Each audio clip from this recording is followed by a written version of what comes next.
प्रधानमंत्री नरेंद्र मोदी आज बिहार के दौरे पर थे। उन्होंने पूर्णिया में करोड़ों की योजनाओं की सौगात दी और पूर्णिया एयरपोर्ट का उद्घाटन किया।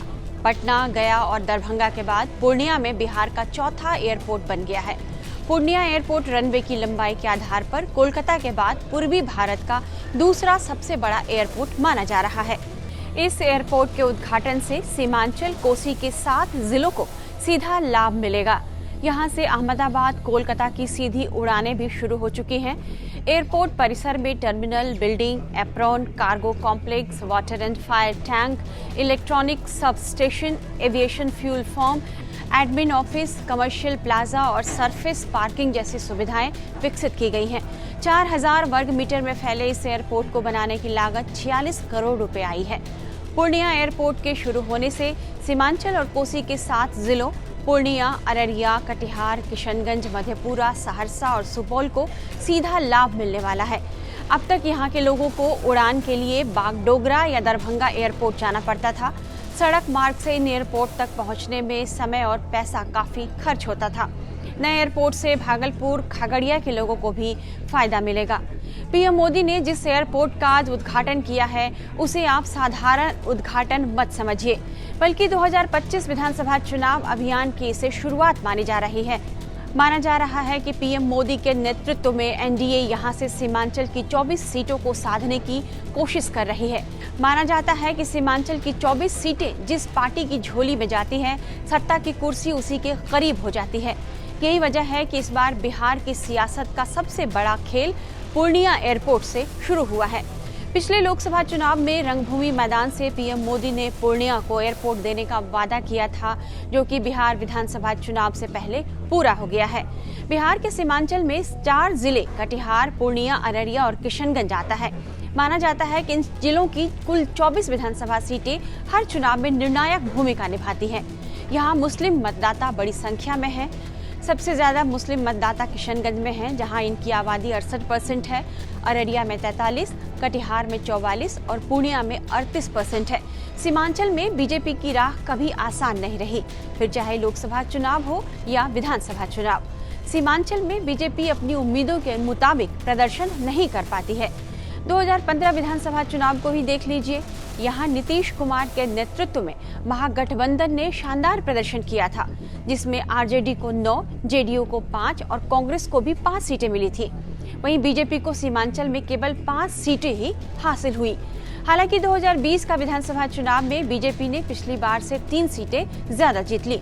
बीजेपी ने कुल 8 सीटें जीती थी। इस बार इसकी वजह नीतीश कुमार भी थे, क्योंकि वे बीजेपी के साथ थे, जबकि कांग्रेस को 5, जेडीयू को 4 और आरजेडी को 1 सीट मिली थी। 2020 में सीमांचल पर सबसे ज्यादा तो चौंकाया था एआईएमआईएम ने। ओवैसी की पार्टी ने यहाँ 5 सीटें जीतकर सबको हैरान कर दिया।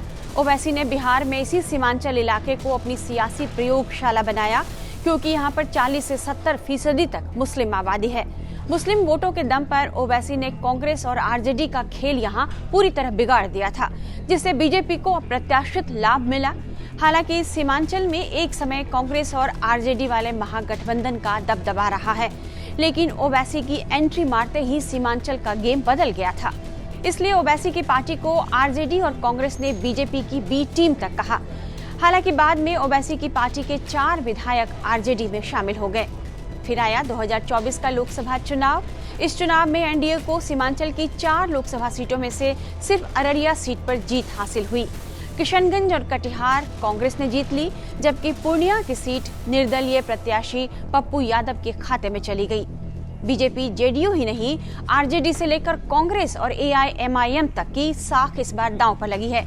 ऐसे में सीमांचल के 4 जिलों के 24 विधानसभा सीटों को समेटने के लिए एनडीए ने यहाँ सारा जोर लगा दिया है।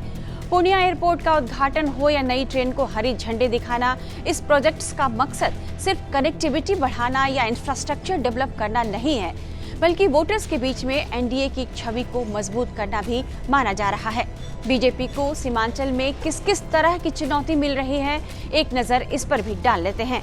इस बार तेजस्वी यादव ने यहाँ की सीटों पर खास फोकस कर रखा है। सियासी जानकारों का मानना है कि पिछले चुनाव में सीमांचल में एआईएमआईएम ने जो 5 सीटें जीती, उसने महागठबंधन का नुकसान किया। यदि ओवैसी की पार्टी को मिले वोट और सीटें तेजस्वी को मिल जाती तो संभव है कि सरकार महागठबंधन की बनती।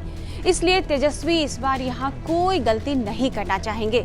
पिछले चुनाव में सीमांचल की वजह से ही महागठबंधन को महज 12,000 वोटों के अंतर से सरकार बनाने से महरूम रहना पड़ा और तेजस्वी मुख्यमंत्री बनते बनते रह गए। वहीं इस बार राहुल गांधी ने जिस तरह सीमांचल पर फोकस कर रखा है, उससे भी विधानसभा चुनाव काफी रोचक होता जा रहा है। राहुल गांधी ने पिछले दिनों वोटर अधिकार यात्रा के जरिए सीमांचल को साधने का दांव चला था। सीमांचल में वोटर लिस्ट रिवीजन यहाँ एक बड़ा मुद्दा उन्होंने बना दिया। राहुल ने अपनी यात्रा के जरिए सीमांचल के 3 जिलों की 8 विधानसभा सीटों को कवर किया था, जिनमें कटिहार का बरारी, कोढ़ा, कटिहार, कदवा, जबकि पूर्णिया का कस्बा, पूर्णिया सदर और अररिया का अररिया और नरपतगंज शामिल है। वहीं इस बार एआईएमआईएम ने अकेले लड़ने का संकेत दिया है।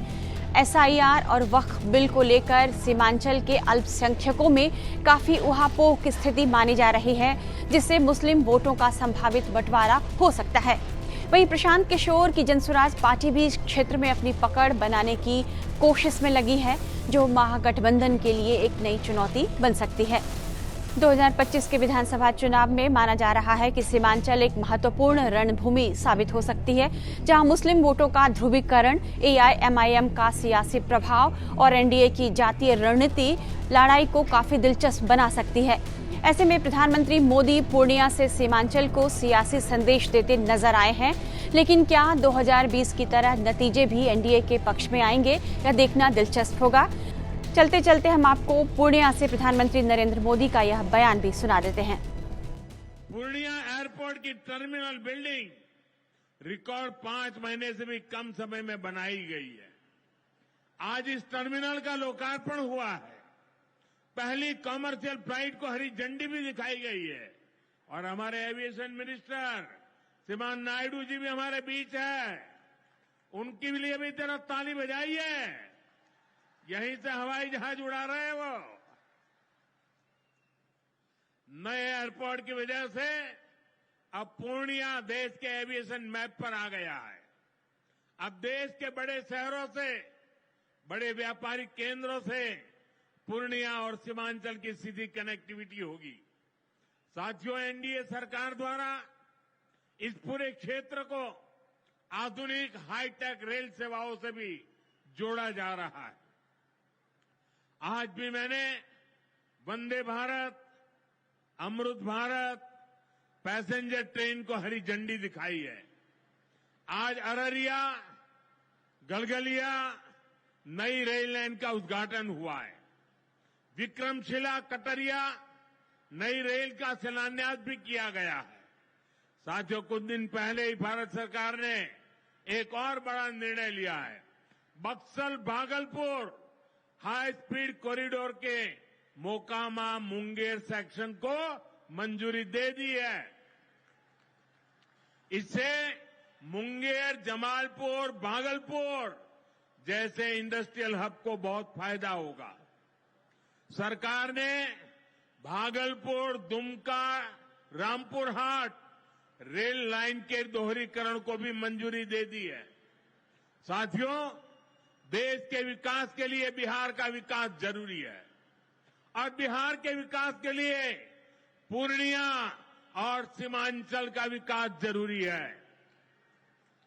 आरजेडी और कांग्रेस की सरकारों के कुशासन का बहुत बड़ा नुकसान इसी क्षेत्र को उठाना पड़ा है, लेकिन अब एनडीए सरकार स्थिति बदल रही है।